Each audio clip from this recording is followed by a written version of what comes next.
Queridos irmãos e amigos, que a graça do Senhor Jesus esteja com todos.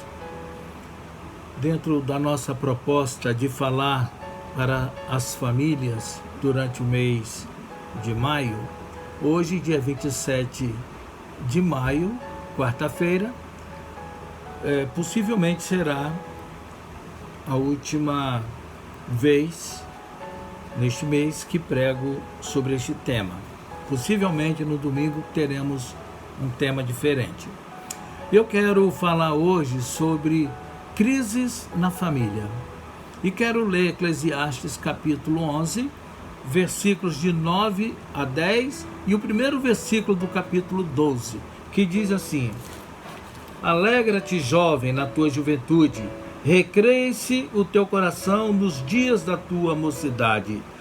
Anda pelos caminhos que satisfazem o teu coração e agrada os teus olhos. Saiba, porém, que todas essas coisas Deus te pedirá conta. Afasta, pois, do teu coração o desgosto e remove da tua carne a dor, porque a juventude e a mocidade são passageiras. Lembra-te do teu Criador nos dias da tua mocidade, antes que venham os maus dias e cheguem os anos dos quais venhas a dizer: não tenho neles contentamentos. Amém? Deus nos abençoe. Queridos, a língua chinesa, ela é muito diferente das demais línguas. Dizem que é a língua mais difícil para se compreender, porque ela não usa letras, são caracteres, são diagramas que representam uma palavra inteira. Para a palavra crise, os chineses associam um diagrama de tempo de perigo com um diagrama tempo de oportunidade. Ou seja, os chineses entendem que todo tempo de perigo é tempo de se aprender alguma coisa, é a oportunidade de se aprender alguma coisa. Na língua chinesa, a palavra crise, na língua portuguesa, a palavra crise é um acidente repentino, é a alteração repentina do curso natural. É uma fase difícil, que a Bíblia chama de tribulação. A Bíblia chama de tribulação. E nós lemos lá no livro de Romanos que a tribulação, ela tem razão de ser, ela tem objetivo. O apóstolo Paulo, no texto lá de Romanos, ele fala que a tribulação, ela é natural na vida das pessoas e ela precisa produzir na vida das pessoas um crescimento. Olha, Romanos capítulo 5, de 3 a 5, nos diz assim: E não somente isto, mas também devemos nos gloriar nas tribulações, sabendo que a tribulação produz perseverança ou paciência, e a paciência produz a experiência, e a experiência produz a esperança.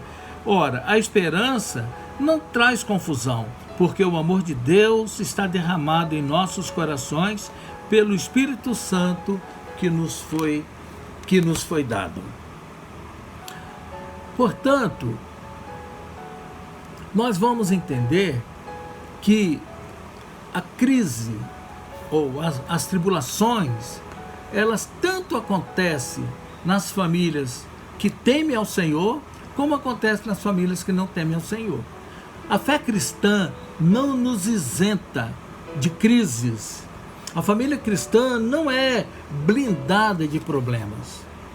O fato de nós desfrutarmos da salvação, o fato de nós orarmos, o fato de nós falarmos com Deus através da oração, não faz de nós, e nem da família pastoral, uma família sem crise, sem problemas. Todos nós temos problemas.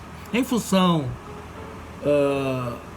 disto, eu quero dizer que muitos líderes eles, de um modo irresponsável, até podemos dizer, eles têm iludido a fé do povo com algumas afirmativas que diz assim: você é filho do rei, e o filho do rei não pode passar por crise, não pode passar por necessidade. O filho do rei não adoece, o filho do rei não usa óculos, o filho do rei não passa por necessidades, o filho do rei tem tudo ao seu dispor. E aí acontece um problema, porque as crises vêm e a pessoa não consegue superá-las e abandonam a fé porque não se sentem filhos do rei. Sabe, o Senhor Jesus disse assim: não vos enganeis, no mundo tereis aflições. A aflição faz parte da nossa vida neste mundo. Todos nós vamos adoecer e vamos morrer. Se o crente não adoecer, ele não morre. Se o pastor não adoecer, ele não morre. E todos nós vamos morrer. A Bíblia diz: ao homem está destinado morrer uma única vez, e vindo após isso o juízo. Dentre muitos exemplos de crentes, exemplos que nós encontramos na Bíblia, de homens que serviram a Deus e foram acometidos pela crise, eu quero destacar o profeta Abacuque. O profeta Abacuque, ele viveu um momento de crise lá no capítulo 3 do livro de Abacuque, no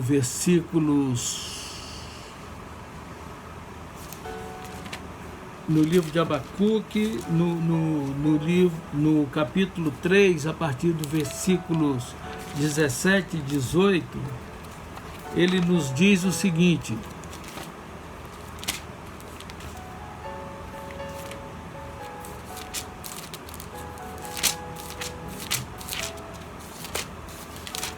Abacuque capítulo 3, 17 e 18, ele diz assim: ainda que a figueira não floresça, que não haja fruto na vide, que o produto da oliveira minta, e os campos não produzam mantimentos, as ovelhas sejam arrebatadas do curral, e no curral não haja mais gado, todavia eu me alegrarei no Senhor e exultarei no Deus da minha salvação.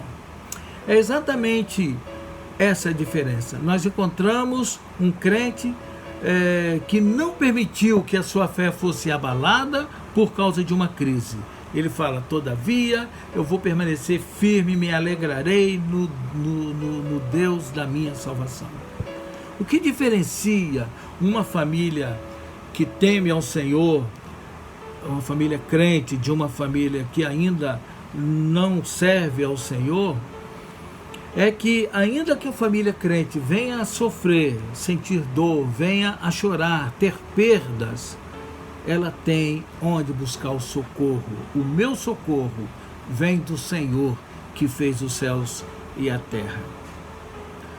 Nós estamos vivendo um momento de crise, e crise pesada. Mas algumas famílias têm enfrentado crises bem pior, uma crise mais particularizada. E muitas vezes crises de ver desmoronar a sua família, crises que as pessoas veem o sonho da família, os planos da família serem desmoronadas, né? Por exemplo, o sonho de ver uma filha passar por todas as fases da vida, estudar, se formar, casar, ter um bom emprego, sabe? E de repente esta filha atropela as fases da vida e acaba se envolvendo com namorados, e aí aos seus 12, 13, 14 anos aparece grávida, e o sonho então de ver, de todo aquele investimento da família, vai por água abaixo. A família vê todo aquele sonho ser coroado de fracasso por causa de uma desobediência. fazem planos, sonham e de repente tudo se vai por água abaixo. O que fazer numa situação dessa? Sabe, há pais que obrigam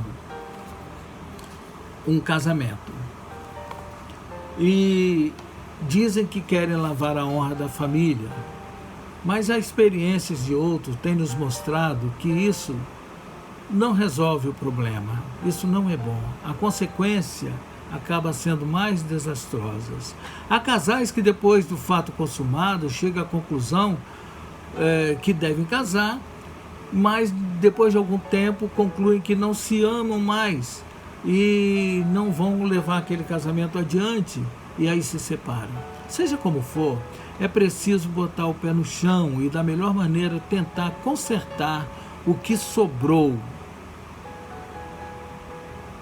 Consertar o que sobrou. Uma ocasião, o Senhor Jesus multiplicou os pães, 5.000 homens comeram, e depois os discípulos chegaram para Jesus e falaram: Senhor, sobraram alguns pedaços. E Jesus falou assim: recolham todos os pedaços, para que nada se perca. Sabe, irmãos, quando esse problema acontece na nossa casa, quem está em pedaço não é só a família. Aquele adolescente, aquela adolescente também está em pedaço. É preciso recolher esses pedaços, para que nem tudo se perca, para que nada se perca. Ao tentar ajudar, dar apoio, não significa que você aprova ou compactua com aquela situação, mas significa diminuir o impacto daquele ato. O impacto que certamente trará para o casal, para o resto da vida. Mas agora eu quero me dirigir aos solteiros, aos jovens, aos adolescentes. Sabe, jovens, quando nós lemos as promessas de Deus, nessas primeiras linhas do versículo 9 de Eclesiastes 11, nós temos a impressão de que o pregador orienta uma vida desregrada, uma vida sem medida. Mas quando ele diz: alegra-se, jovem, e recreia o teu coração, ele quer dizer que o jovem deve aproveitar ao máximo esta fase da vida e não trazer para esta fase as responsabilidades de adultos, a preocupação de pai, de uma mãe. E aí é triste quando a gente vê uma jovenzinha de 14, 15 anos que está no auge da sua adolescência, estudando, e ela se torna mãe, ela tem que abandonar seus estudos, e agora ela traz para si a responsabilidade de um adulto. Por quê, meu Deus? A resposta está no final do versículo 10. Diz assim: a adolescência e a juventude são passageiras. Não significa que o jovem deve fazer tudo o que deseja o seu coração. Porque lá em Gênesis 6:5 diz assim: e viu Deus que toda a imaginação do pensamento do homem era continuamente má. Todo o desejo do nosso coração é mau. Infelizmente, o nosso coração só pende para o lado do pecado. Então, não é isto que o autor está dizendo, mas ele está dizendo que você deve viver sua vida, aproveitar a sua vida de jovem, de adolescente, como jovem e adolescente, com responsabilidade. A vida com responsabilidade, nós podemos ver na preocupação do pregador, quando ele chama o jovem e adolescente a uma responsabilidade. No final do versículo 9 ele diz assim: saiba porém disto, que de todas essas coisas Deus te pedirá conta. É a lei da semeadura. A palavra de Deus nos diz: não vos enganeis, aquilo que o homem plantar, isto ele ceifará. Por isso o pregador diz: lembra-te do teu Criador nos dias da tua mocidade, antes que cheguem os dias maus, dos quais você vem dizer: não tenho neles contentamento. Ou seja, esses dias maus eu não tenho prazer de viver. E aí nós vamos encontrar jovens, sabe, tirando a sua própria vida, Vamos encontrar jovens se enforcando, porque não tem prazer de viver ainda no auge da mocidade, na sua adolescência. Já perderam o prazer. Por quê? Porque não colocaram Deus nos seus planos. Se você, jovem, adolescente, não se lembrar de colocar Deus nos seus planos de adolescência e de jovem, chegará dias na sua vida que você vai pedir para morrer. Porque você não vai ter prazer nenhum. Você vai ter tanta dificuldade de continuar vivendo que você vai preferir tirar sua própria vida. É isso que Deus quer evitar na sua vida. Quando Ele orienta, é porque Ele quer o melhor para você, para nós, para os nossos filhos. Porque a adolescência é passageira.